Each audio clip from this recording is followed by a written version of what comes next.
last. Well, I must say, you've taken your time. You stopped and had a cup of tea, I suppose. Well, give me my knitting then.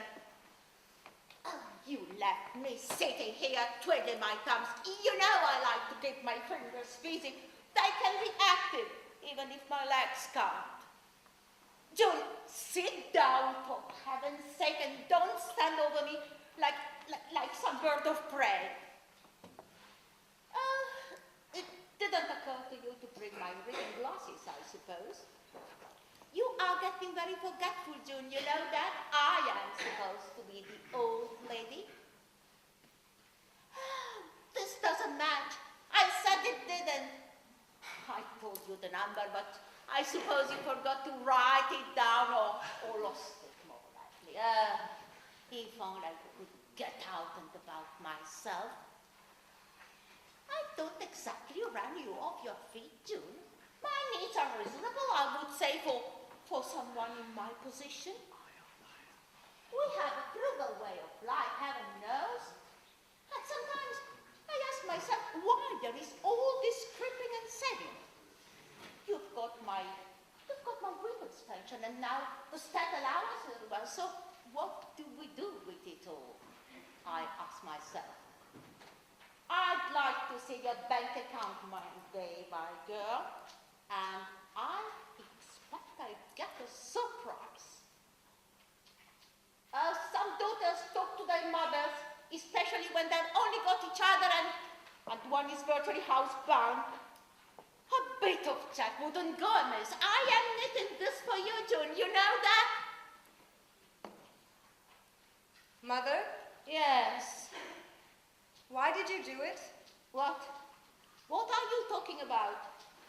When I went back to the house just now, I had a little accident. An accident? Well, I knocked something over, broke something accidentally. Really, June, how clumsy. And what have you broken this time? I broke the blue vase. The vase fell to the floor and shattered, Mother. And do you know what came out of it? No. Oh, I think you do. Blue vase? The blue vase? The blue vase that has stood on the stand at the dark corner of the sitting room for as long as I can remember. The blue vase with the Chinese pattern that you once said was rather valuable and not to be moved or handled unnecessarily. How many years has it stood there? Well, it's lying on the floor now, Mother, and its contents were rather a surprise to me, as you can imagine. Well, you don't seem to have anything to say now, Mother. That's a surprise in itself. June. Yes, Mother? June? Yes? June, I can't think what you could have found in the vase. Then I'll tell you, Mother. Letters. Letters date stamped 20 years ago. And do you know who they were addressed to? Me, Mother. 7 of them in all. 7 unopened airmail letters. In the blue vase, you say? Stuffed down in the blue vase. Could have been there for all time. Is that what you hoped for? You led me to believe that he never wrote. But How did you manage it? How did you manage to waylay the post? I looked for a letter. God knows I looked for a letter. How did you manage it? Oh, but you were spry in those days, not like now. What? Did it happen easily the first time? You found it on the mat by chance and that gave you the idea? it was never easy. Oh, I don't suppose it was later either. You must have had to lurk and scheme and plot to get to the letters before I did. My letters, Mother! If I had had any suspicion, you would never have brought it off. But it never crossed my mind. Never. I did it for your own good. Oh, Mother! He was wrong for you. Don't, just don't! I had to take some action. So why didn't you just destroy the letters? Why did you just hide them away? Because deep down inside, you knew it was a wicked thing you were doing. But you might just have, well, have torn them up and burnt them and destroyed them completely because you certainly destroyed my life. I didn't mean to do that, June. Oh, don't tell me you don't know what he meant to me, Mother. 7 letters he wrote. I have them here. I never opened them, June. Oh, should I say thank you for that? Well, I've opened them, Mother.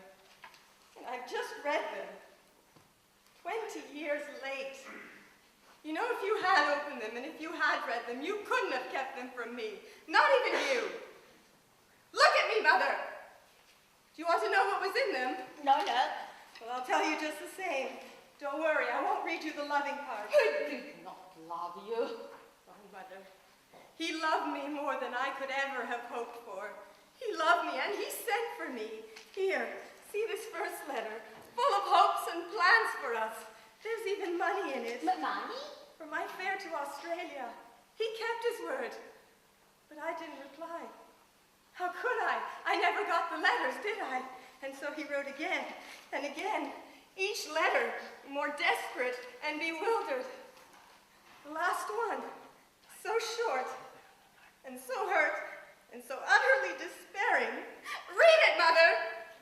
I can't read without glasses. I can't see, you know. You know I can't. You can see all right when it suits you, you old bat. Don't speak to your mother like that. Oh, I think you've lost any claim on me in that respect.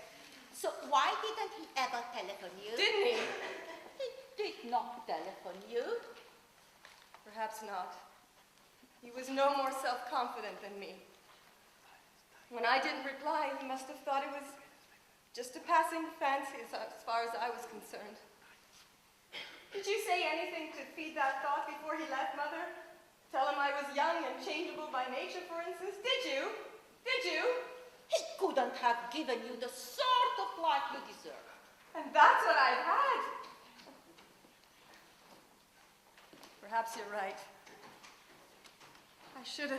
Maybe I should have followed my heart and tracked him down. And it must have been possible, maybe through Australia House or something, but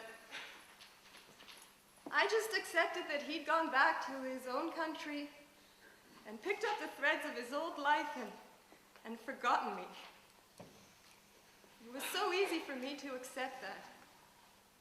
You knew just the right hints and remarks to make, Mother, to make me believe that it had just been a temporary affair. That's how I came to see it, with your help, Mother. That's all it was. He was just using you. Oh, Mother, don't tempt me to read you every single word of these letters. He loved me, no question. And I broke his heart. But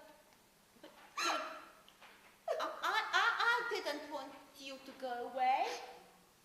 Didn't want to be left alone. I thought you would meet some nice young man who would take care of us, the two of us. Simple as that. Well, I didn't I? Did I? I didn't want anyone else. There wasn't anyone else. That's nonsense. Of course there was. Well, even if there was, I could never have trusted him. Don't you see? My faith was wrecked for good. Oh, but you do. I didn't intend that. No, it was just a convenient outcome then. I was all yours forever after that. There was nothing better I wanted to do with my life. So you had a permanent companion. Then later on a cook, a housekeeper, a nurse, the lot! I know you have always been a good daughter to me. Good daughter, I've been a damn idiot. Oh, no, don't talk like that.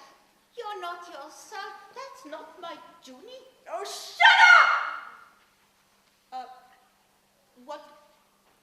What are you going to do now? I don't know. But, June, I need you more than ever. You know, I can't walk without help. I can't manage in the house of my own. You know I can't. That's true. Nevertheless. You are not thinking of trying to trace him after all this time. I hadn't thought of that, but it's an idea. He's probably married.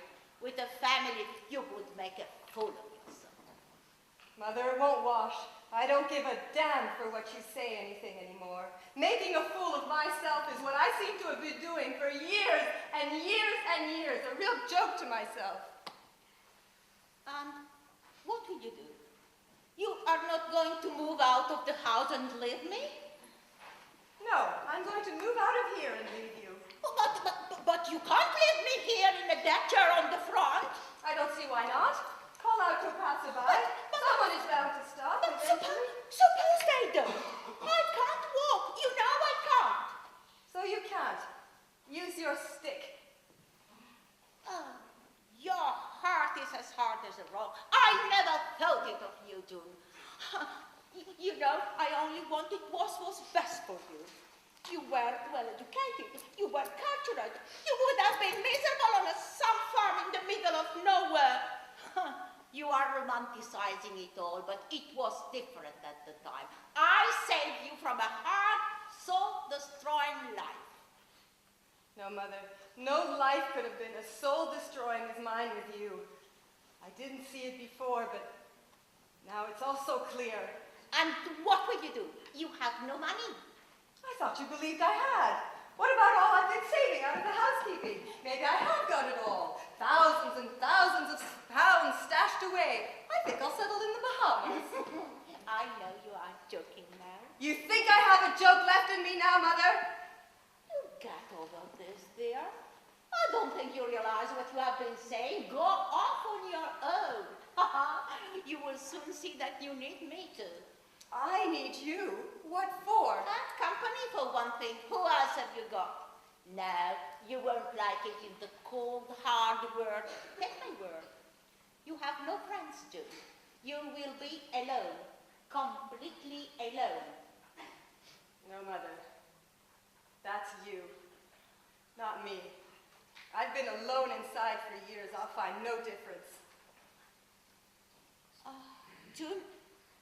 June, I feel ill. I feel ill. I feel a great pain inside me. A pain made up of sadness, disillusionment, rage, and bitter, bitter regret. It's a worse pain than arthritis. Oh, I think I'm going to faint. No, then I'd better be off before you do. Go on then, June. You are not a young girl anymore. There is no turning back the clock. You may walk to the end of the esplanade, but that's as far as you get. I'm going, Mother. Goodbye.